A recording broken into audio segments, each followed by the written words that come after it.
নমস্কার, পড়াবাড়ি থেকে আমি তোমাদের অমিতাভ স্যার।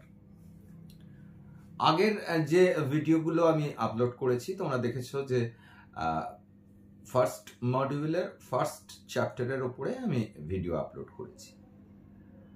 আজকে ফার্স্ট মডিউলের সেকেন্ড চ্যাপ্টার চর্যাপদ। চর্যাপদের বিষয়টার যে ইনফরমেশনস গুলো, জেনারেল যে ইনফরমেশনস গুলো, যেমন কোথা থেকে আবিষ্কৃত হয়েছে, কে আবিষ্কার করেছেন, কজন কবি, কটা পদ পাওয়া যাচ্ছে, কটা, কে টিকাকার, তোমাদের 11-এ পড়া হয়ে গেছে। হ্যাঁ, এগুলো তোমাদের ফার্স্ট সেমে আসবে, শর্ট কোশ্চেন হোক বা ছোট কোশ্চেন হোক, সেই হিসেবে আসবে। কিন্তু আমি তোমাদের কাছে কিছু তো স্পেশাল বলবো, সেই জন্যই তো তোমাদের সামনে আসা। তাই এগুলোর জন্য হাজার একটা ভিডিওস আছে, তোমাদের বই আছে, ক্লাস 11-এর বইটুকু পড়লেই তোমাদের এই জেনারেল যে ইনফরমেশনস সেগুলো তোমরা পেয়ে যাবে। আমি আজকে বলবো একটু ডিফারেন্ট। কেমন সেটা বলি। প্রথম কথা হচ্ছে, আমরা সকলেই জানি যে বৌদ্ধ সহজিয়াপন্থী বা সহজ জানপন্থী সিদ্ধাচার্যদের দ্বারা রচিত এই চর্যাপদ। চর্যাপদের নামকরণ নিয়ে বিতর্ক আছে, সেগুলো তোমাদের কাছে খুব অ্যাভেলেবল। ক্লাস 11-এর বাংলা সাহিত্যের ইতিহাসের বইটা সব আছে। কিভাবে চর্যাপদ নামটা আমাদের জিভের ডগায় চলে এলো, সেই ইতিহাসটা পুরোটা আছে। সেটা আমি বলে চর্বিত চর্বণ করব না। আমি যেটা বলতে চাইছি সেটা হচ্ছে, এই যে সহজ জান, এটা কি? এখন বুদ্ধদেবের মৃত্যুর পর দ্য ডিসাইপলস অফ বুদ্ধা দুটো ভাগে ভেঙে যায়, হিনজান, মহাযান। হিনজানপন্থী যারা বুদ্ধদেবের মৃত্যুর 100 বছর পর যে দ্বিতীয় বৌদ্ধ সংগীতি হয়েছিল বৈশালীতে, সেই দ্বিতীয় বৌদ্ধ সংগীতিতে মেনলি হিনজান আর মহাযানটা ডিভাইড হয়ে যায়। হিনজান যারা, তারা খুব কি বলে, কঠিনভাবে বুদ্ধদেবের যে অষ্টাঙ্গিক মার্গ ইত্যাদি পালন করার পক্ষপাতী এবং বুদ্ধদেবকে দেবত্বে উন্নীত করার পক্ষপাতী নন। তারা বুদ্ধের মূর্তি স্থাপন করার পক্ষপাতী নন। তার জায়গায় প্রতীক, যেমন বটগাছ, তোমার কুলকুণ্ডলিনী থেকে সহস্রার পর্যন্ত যে বিষপিল পথ, এই সমস্ত তোমার অ্যালিগরিক্যাল বা যেটাকে বলে তোমাদের ওই চিহ্ন, সাইন, সেইগুলো তারা ব্যবহার করতেন বোধিসত্ত্বের উপস্থিতি বা বোধিসত্ত্বের সম্পর্কে। বুদ্ধদেবের মূর্তি বা ছবি তারা ব্যবহার করতেন না। বুদ্ধদেবকে দেবতা হিসেবে তারা দেখেননি, তারা একজন মানুষ হিসেবে দেখেছেন। বুদ্ধদেবের যে যাপন রীতি যা তিনি বলেছেন, সেইগুলো পালনীয় বলে মনে করেছেন। মহাযানপন্থী যারা, এটা আসলে মহাযানী আন্দোলন বলা হয় ইতিহাসে, মহাযানপন্থী যারা, তারা কিন্তু ডিফারেন্ট হয়ে গেলেন। বুদ্ধদেবকে দেবত্বে উন্নীত করলেন, নানান প্যাগোডা তৈরি হলো, সেখানে বুদ্ধের মূর্তি বসলো, এবং এইটা, এই যে নিরাকারবাদ, যে শূন্যতা, নিরাকারত্ব, এটা আমাদের উপনিষদেও আছে, বুদ্ধদেবের কাছেও আছে। বুদ্ধদেব যে মহাপরিনির্বাণের কথা বলছেন, যে নির্বাণ, সেই নির্বাণ আসলে শূন্য পরিণাম।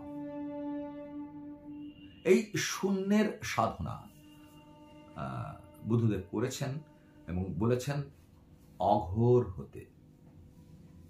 আমরা যেটা শঙ্করাচার্য বলেছেন, আমি আগের ভিডিওতেও একটুখানি টাচ করে গিয়েছিলাম, যে শঙ্করাচার্য যেটা বলছেন ব্রহ্ম সত্য জগৎ মায়া, এই মায়ার বিভ্রমে আমরা আবদ্ধ থাকি, আমাদের আসক্তি তৈরি হয়, আমাদের আকাঙ্ক্ষা তৈরি হয়।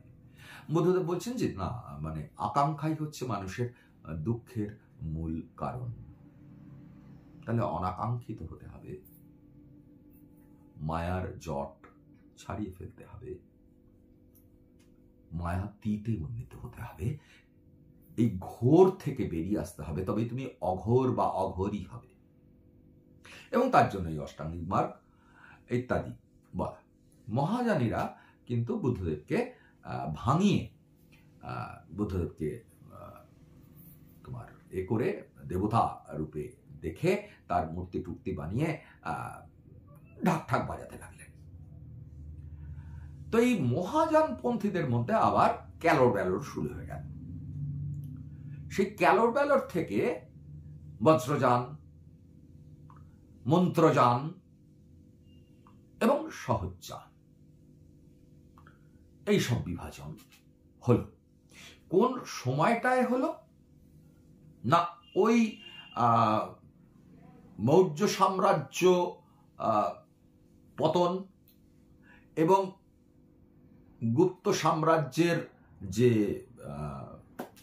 ফরমেশন এবং গুপ্ত সাম্রাজ্যের পরবর্তীকালে পাল সাম্রাজ্যের ফরমেশন। অ্যাকচুয়ালি গুপ্ত থেকে পালের যে ইন্টারমিডিয়েট টাইম স্প্যান, সেই সময় এই সব ক্যালোর ব্যালোগুলো হচ্ছিল। তার আগে কিন্তু দিব্যি ছিল, অশোক পর্যন্ত কোনো সমস্যা ছিল না। এই ক্যালোর ব্যালোরগুলো করতে গিয়ে কি হলো, বৌদ্ধ ধর্ম কিন্তু ক্রমশ সংকুচিত হচ্ছিল। যদিও দ্বিতীয় অশোক এসে গেছেন ভারত ভূমিতে, ততদিনে কনিষ্ক ভারতবর্ষের পূর্ব দিকে বা দক্ষিণ দিকে যতটা না বৌদ্ধ ধর্ম প্রচার করেছেন, অ্যাপার্ট ফ্রম ইন্ডিয়া তিনি অনেক বেশি, আসলে তিনি তো ব্যাকট্রিয় গ্রিক, অর্থাৎ ভারতের উত্তর পশ্চিমে ছিলেন, ফলে হাতের কাছে তার মধ্যপ্রাচ্য ছিল, মধ্যপ্রাচ্য পেরিয়ে ইউরোপ ছিল, উড়াল নদী পেরিয়েই ইউরোপ, ফলে একটা বিশাল ব্যাপ্তি চলে আসে বৌদ্ধ ধর্মে কনিষ্কের হাত ধরে এবং অশোকের হাত ধরে। কিন্তু ভারতবর্ষের মধ্যে বৌদ্ধ ধর্ম ক্রমশ ক্ষয়িষ্ণু হচ্ছিল। পাল রাজবংশের সম্রাট ধর্মপাল, যিনি সোমপুর বিহার গড়ে তোলেন, সেই সোমপুর কোথায় না, বগুড়া, এখন অধুনা বাংলাদেশে বগুড়া এখনো আছে। তোমরা কেউ যদি ভিসা করে বগুড়ায় গিয়ে সোমপুর বিহারের ধ্বংসাবশেষ দেখতে চাও, যেমন আমাদের নালন্দা আমরা এখনো দেখতে পাই, সেরকম সোমপুরে বগুড়া বিহার। এখন ধর্মপালের রাজসভায় একজন সাহিত্যিক ছিলেন। তখনকার দিনের রাজারা রাজসভা কবি রাখতেন থাকতেন। রামপালের রাজসভা কবির নাম সন্ধ্যাকর নন্দী, যিনি রামচরিত লিখেছিলেন। তো সেরকম ধর্মপালের রাজসভায় যিনি সাহিত্যিক ছিলেন, তার নাম লুই। তার জন্মস্থান, তার বংশ পরিচয় নিয়ে প্রচুর মতানৈক্য আছে, কিন্তু শেষ পর্যন্ত সাহিত্যের গুণীজন, সাহিত্যের ইতিহাসের যারা গবেষক, তারা এটা মান্যতা দিয়েছেন যে লুই ছিলেন আসলে কৈবর্ত সম্প্রদায়ের মানুষ। তোমাদের নিশ্চয়ই মনে আছে যে শেষ পরাক্রান্ত সম্রাট পাল রাজবংশের রামপালের সময় কৈবর্ত সম্প্রদায় বিদ্রোহ করেছিল। এরা ছিল জেলে, মাছ ধরত। তো এরা মাছ ধরে জীবিকা নির্বাহ করত। তাই মৎস্যেন্দ্রায় লুইকে বলা হচ্ছে হিন্দু পুরাণে। তার মানে বোঝা যাচ্ছে যে লুই তখন বেশ জমিয়েই তার সাহিত্যকর্ম করছেন। এই লুই সবরপা তার গুরু, তার কাছে বৌদ্ধ ধর্মে দীক্ষা নেন এবং সোমপুর বিহারে তিনি গিয়ে পড়াশোনা এবং পরবর্তীকালে শিক্ষকতা ইত্যাদি করতে থাকেন। এই সময় তার ভেতরে তো কবিত্ব শক্তি আছে, তিনি তো কবি। তিনি এই আড়ষ্ট বা সদ্যজাত বাংলা ভাষাটিকে আশ্রয় করে সোমপুর বিহারে প্রথম পদ লিখলেন, একটি কবিতা লিখলেন, এবং সেটি কোন সুরে গীত হবে সেটিও নির্ণয় করলেন। অর্থাৎ এই চর্যাপদের প্রত্যেকটি কবিতা আসলে গীতি কবিতা, গীত হওয়াই তার উদ্দেশ্য। অনেকে বলেন, অনেক সমালোচক আছেন বলেন যে না, সহজিয়াপন্থীদের গুচ্ছ সাধন তত্ত্বের ওটা মানে চর্যাপদের সমস্ত পদগুলো, মোট 51টা পদ আমরা হাতে পেয়েছি 46.5টা। তো সেই পদগুলো আসলে গুচ্ছ যে সাধন মার্গ তার উপলব্ধি। তারা কবিতা লিখতে বসেননি, তারা আসলে কবি ছিলেন না, না, ভুল কথা। তারা রীতিমতো এটা জেনে বুঝে কবিতাটা লিখেছেন। কবিতার কোর্টিনের আড়ালে, ঠিক সুগার কোটেড কুইনিনের মতো কবিতা কোর্টিনের আড়ালে তারা তত্ত্বটাকে ঢুকিয়েছেন। আমার কাছে চিরকালে যখন থেকে পড়েছি, আমাদের 11-12 ছিল, 11-এ ছিল চর্যাপদ, তখনই মনে হয়েছে যে গোটা চর্যাপদ কাব্যের মৃণালে তত্ত্বের শতদল। মোট 23 জন, মতান্তরে 24 জন সিদ্ধাচার্য। এই সিদ্ধাচার্যরা ছিলেন সেই সময়ে, মানে 8ম থেকে দ্বাদশ শতকের মধ্যে 84 জন সিদ্ধাচার্য। সিদ্ধাচার্য শব্দটাকে ভাঙো, সিদ্ধ যে আচার্য। কিসে সিদ্ধ? প্রজ্ঞায়, জ্ঞানে সিদ্ধ, তাই তারা সিদ্ধাচার্য। তারা ভিক্ষু নন, সিদ্ধাচার্য, তারা আচার্য। তারা দীক্ষা দেবেন, তারা মানুষকে পথ দেখাবেন এবং সিদ্ধির পথ দেখাবেন। তো এই সিদ্ধাচার্যরা সহজ জানপন্থী। এখন জান মানে কি? অন্তস্থ জয়কা দন্ত নয়, জান। জান মানে হ্যাঁ বাবা, হ্যাঁ বাছারা। জান মানে যা তাই, জান বাহন, তাই বাহন, সহজ বাহন। কিসের বাহন? বাহনে করে আমরা কি করি? বাহনকে আমরা কিভাবে ব্যবহার করি? দ্রুত গমনের জন্য ব্যবহার করি। তো এইটাও সহজে দ্রুত গমন করা যে পদ্ধতিতে, সেটাই সহজ যান। সহজের কথাটা বুদ্ধদেব নিজে বলে গিয়েছিলেন, মধ্যম পন্থা, মধ্যবর্তী পন্থা। নিজের শরীরকে কষ্ট দিয়ে ঈশ্বর প্রাপ্তি, প্রজ্ঞাপ্রাপ্তি, বোধিলাভ হয় না। এই কথাটা আমরা আধুনিক এক বৈদান্তবাদী সন্ন্যাসীর মুখে শুনেছি, খালি পেটে ধর্ম হয় না, বিবেকানন্দ। কোথাও গিয়ে বাবা দেখবে সব বিশ্লেষণগুলো না ওই এক জায়গায় মিলছে। সেই শ্রী শ্রী ঠাকুর রামকৃষ্ণদেবের মতে পানি বলো আর জলই বলো, সব তো একই, আর ওয়াটারই বলো। তো এবারে এই সহজে কোথায় যেতে হবে? বোধি লাভ করতে হবে। তার জন্য কি কি করতে হবে?